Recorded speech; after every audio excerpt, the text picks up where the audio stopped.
आपके साथ मारपीट हुआ है, सर और फोड़ दिया है, फिर भी पुलिस आपका एफआईआर नहीं लिखती है। तो इसके लिए आप एक और रास्ता अपना सकते हैं कि पुलिस का जो सीनियर ऑफिसर होता है, जिसे डीएसपी बोलते हैं, डिप्टी सुपरिटेंडेंट, यहाँ आप जाके कह सकते हैं कि सर ऐसा मामला है, आप रिपोर्ट लिखवा दीजिए। ये नहीं सुनते हैं तो आप एसपी को बोल सकते हैं, एसपी जरूर ही सुन लेते हैं। ये भी अगर नहीं सुने ना तो आप जाइए सीधे कोर्ट में, मजिस्ट्रेट के पास। अब मजिस्ट्रेट को पावर है कि वो या तो इनको बोलेगा एफआईआर लिखने के लिए, और नहीं तो मजिस्ट्रेट खुद एफआईआर लिख देगा अनुच्छेद 156 के तहत, वहां से एफआईआर लिख देगा और वो थाना को भेज देगा कि ये हम जो एफआईआर लिखे ना, इसको तुम अपने डायरी में उतार के जांच करो।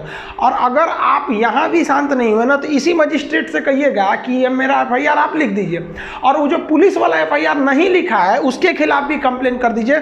और उसके लिए सीआरपीसी की धारा 166A आता है, तो 166A के खिलाफ आप पुलिस में भी कंप्लेन कर सकते हैं। तो पुलिस वाले अगर ज़्यादा नहीं सुनते हैं ना, ये लोग थाना में बैठ के अपने आप को बहुत ज़्यादा होशियार समझने लगते हैं। तो आप कोई छोटा मोटा भी वकील लेके चले जाइएगा ना तो ये लोग शांत हो जाते हैं। नहीं तो आप आराम से कहिए, if you will not return my FIR then I will take legal action against you and by honourable high court under the section 166A। वो समझ जाएगा कि भाई पहुंचा फकीर है, इसका लिख दो। आप समझते हैं आपके ऊपर किसी ने फर्जी एफआईआर लिख दिया, तब अगर फर्जी एफआईआर लिखा गया है और संगीन अपराध में होता क्या है कि गांव में मारपीट हो गया, कहीं किसी का सर फूट गया, हाथ टूट गया, अब वो क्या करता है ना 10-20 आदमी का नाम डाल देता है। अब उसमें नाम डाल दिया तो भाई उसके साथ जो अपराध हुआ है वो संगीन है, उसमें आपकी गिरफ्तारी होगी बिना आपको वारंट दिखाए। छोटे मोटे अपराध नॉन कॉग्निजिबल में आप पुलिस से मांग सकते हैं वारंट, लेकिन कॉग्निजिबल में पुलिस वारंट नहीं दिखाएगी, उठा ले जाएगी एफआईआर हो गया है। तो उसने तो उसको मारपीट हुआ है लेकिन आप नहीं थे, आपकी दुश्मनी थी या फिर जलता था तो आपका नाम दे दिया उसमें, तो वो फर्जी एफआईआर है। तो अब आपको पुलिस खोजने लगेगी, उठा ले जाएगी, तो आपको गिरफ्तारी का खतरा हो गया है। तो इसके लिए क्या कहिए, आप अपने किसी संबंधी को, पिताजी या किसी को भी आप डीएसपी ऑफिस या फिर एसपी ऑफिस में ले जाइए, वहाँ आप दस्तावेज दीजिए, प्रूफ दीजिए कि हाँ सर ये जिस समय घटना हुई थी वो इस समय नहीं थे।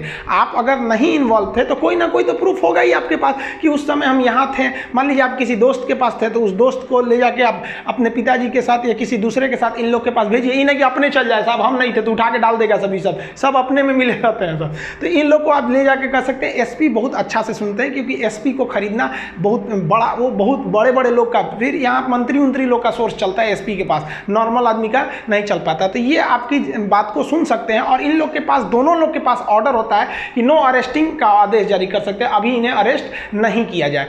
लेकिन अगर मान लिया कि ये लोग भी अगर आपकी बात नहीं सुन रहे हैं तब क्या कीजिएगा, तब आप चले जाइए एंटीसिपेटरी बेल लेने के लिए। आप अगर गिरफ्तार नहीं हुए हैं तो आप वकील को करिए तुरंत अपने डिस्ट्रिक्ट कोर्ट में एंटीसिपेटरी बेल, जिसे कहते हैं अग्रिम जमानत, ले लीजिए। हमारे ऊपर भी कई जना लोग ने फर्जी एफआईआर कर दिया, कोचिंग में पढ़ाते रहते तो उल्टा सीधा काम कर देता है सर।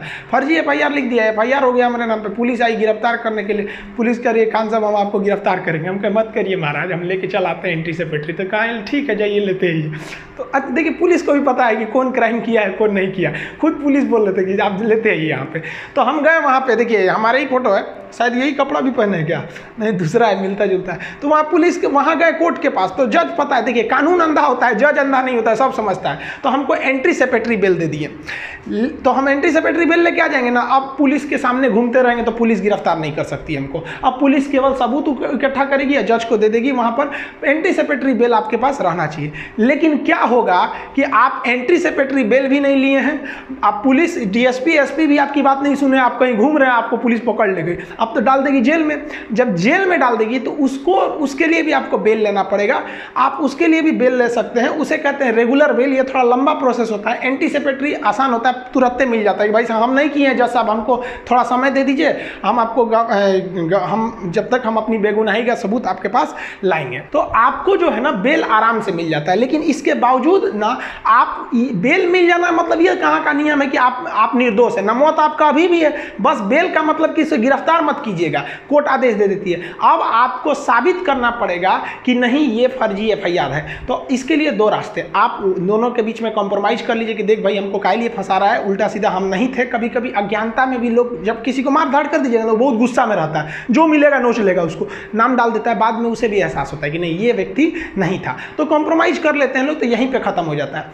लेकिन कॉम्प्रोमाइज नहीं करेगा ना, तब आप जाइएगा, देखिए हम लिख दिए सीआरपीसी की धारा 482, इसके तहत आप हाई कोर्ट जाइएगा। देखिए भले ही हम सुप्रीम कोर्ट का फोटो लगा दिए लेकिन हाई कोर्ट जाना पड़ता है 482 के तहत, और हाई कोर्ट में आप अपने लीगल दस्तावेज दीजिएगा कि देखिए सर ये हमको फर्जी एफआईआर में फंसाया है, हम उस वक्त नहीं थे।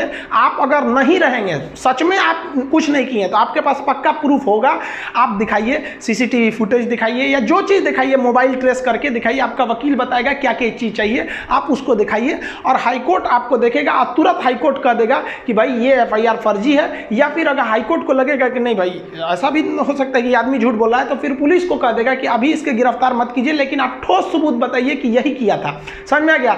और अगर आप पे कोई फर्जी कर दिया है